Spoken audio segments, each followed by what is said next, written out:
యేసుక్రీస్తు వారి నామములో లైన్ లో ఉండండి. యొక్క ప్రస్తుతం బాధ గ్రామస్తులకు, అలాగే వాక్యాన్ని వింటున్న ప్రతి ఒక్క సహోదరికి మన ప్రభువును రక్షకుడైన యేసుక్రీస్తు వారి నామములో మీకు మా హృదయపూర్వక వందనాలు తెలియజేస్తూ ఉన్నాం. ఇంతవరకు మేము మరి రండి రండి అనేటువంటి యొక్క రక్షకుని యొద్దకు అనేటువంటి పాట మేము పాడుకుంటూ వచ్చాం. నిజమే, రండి రండి రక్షణ చెంతకు అని పిలుస్తూ ఉన్నాం. ఈ యొక్క మాట అలనాడు మరి ఇశ్రాయేలు ప్రజలు లోకరక్షకుడిగా రాబోతున్నాడు అని వారు కనిపెట్టు దినాలవి. వారు కనిపెడుతున్నటువంటి దినాలు.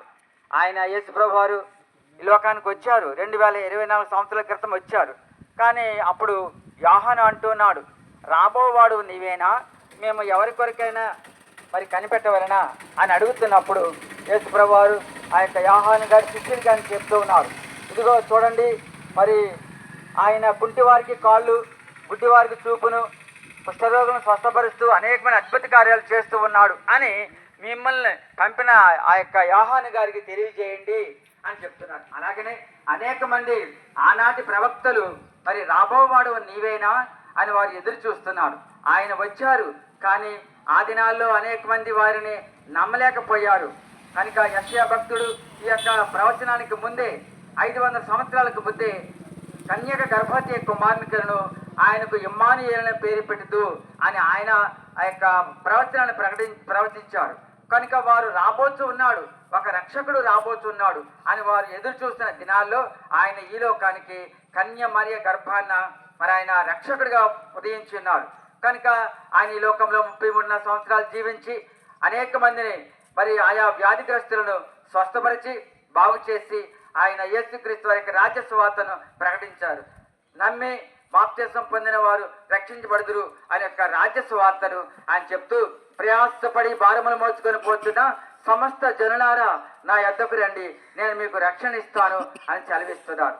కానీ పాప భారములతో సతమతమైతూ ఆయా విధులుగా మరి వారు రక్షణ లేకుండా పాప భారంతో ఉన్న వారందరినీ కూడా ఆయన యొద్దకు రమ్మని పిలుస్తున్నారు. ఈ దినాల్లో కూడా యేసు ప్రభు వారు మరి లోక రక్షకుడిగా మనకు కన్య మరియ గర్భాన్న పశువుల చాలలో ఆయన రక్షకుడిగా ఉదయించున్నాడు అని ఈ యొక్క నెలంతా కూడా, ఈ డిసెంబర్ మాసం అంతా కూడా ఆయా స్థలాల్లో మరి యేసు ప్రభు గురించి యొక్క రక్షణ మరి సువార్తను ప్రకటిస్తున్నారు. అయితే అనేక మంది ఆ దినాల్లో కూడా యేసు ప్రభువుని రక్షకుడిగా అంగీకరించలేదు. ఈ దినాల్లో కూడా ఇంకను ఆయన మాకు దేవుడు కాదు, ఫలానా వారికి దేవుడు అనేటువంటి మరి భేద ప్రేమతో యేసు ప్రభు వారు ఇచ్చిన రక్షణ మార్గాన్ని వారు మరి నిరాకరించుకుంటూ నిర్లక్ష్యం చేసుకుంటూ వారు నరక మార్గంలో వెళ్తున్నారు. కాబట్టి ఇదే మిక్కిలి అనుకూల సమయం, మనకి నేడనే సమయం ఉండగానే యేసు ప్రభు వారు మిమ్మల్ని పిలుస్తున్నారు. ప్రయాసపడి భారములు మోసుకొని పోతున్న సమస్త జనులారా నా యొద్దకు రండి పిలుస్తున్నారు. యేసు ప్రభు వారి యొద్దకు వచ్చినట్లయితే మీరు రక్షించబడతారు. లేని పక్షాన మరి శిక్షకు గురవుతూ ఉంటారు. శిక్ష అంటే మరి నమ్మకపోతే ఏదో ఇప్పుడు మీ యొక్క మెడ మీద మరి పీక మీద కత్తి పెట్టి నమ్మితేనే మరి స్వర్గానికి వెళ్తారు అని కాదు. మనం మరణిస్తాం ఏదో ఒక రోజు. మరణించిన తర్వాత మనము ఆ యొక్క నరకానికి వెళతాం. ఆ నరకానికి వెళ్లకుండా ఉండాలని యేసు ప్రభు వారు ఇక్కడ ప్రయాసపడి భారములు మోసుకొని పోతున్న సమస్త జనులారా నా యొద్దకు రండి, నేను మీకు శ్రాంతిని ఇస్తాను అని ఆయన సెలవిస్తున్నారు. యేసు ప్రభు మాట విన్నట్లయితే మనము రక్షించబడతాం. మన పాపాల నుండి మనము విమోచింపబడి మనము రక్షించబడే వారుగా ఉంటాం.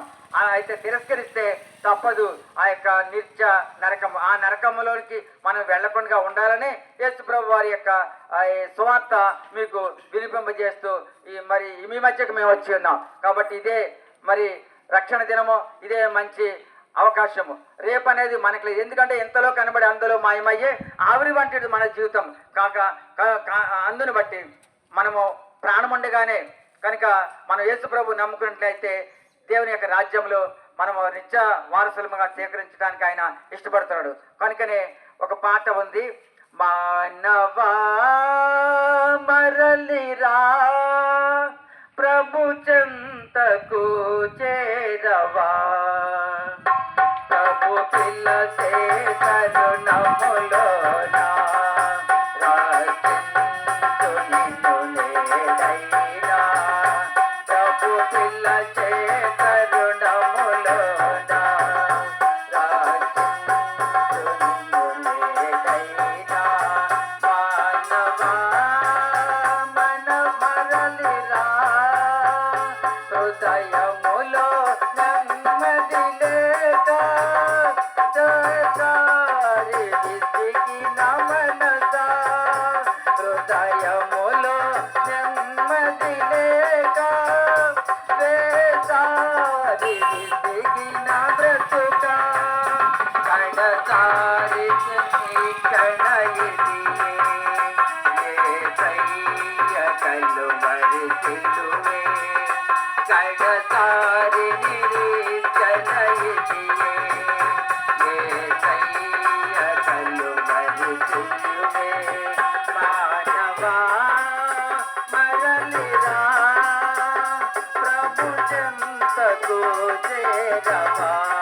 సహోదరుడ సహోదరి యేసయ్య వద్దకు రమ్మని పిలుస్తున్నారు. మీరు నిర్లక్ష్యం చేసుకుంటారా?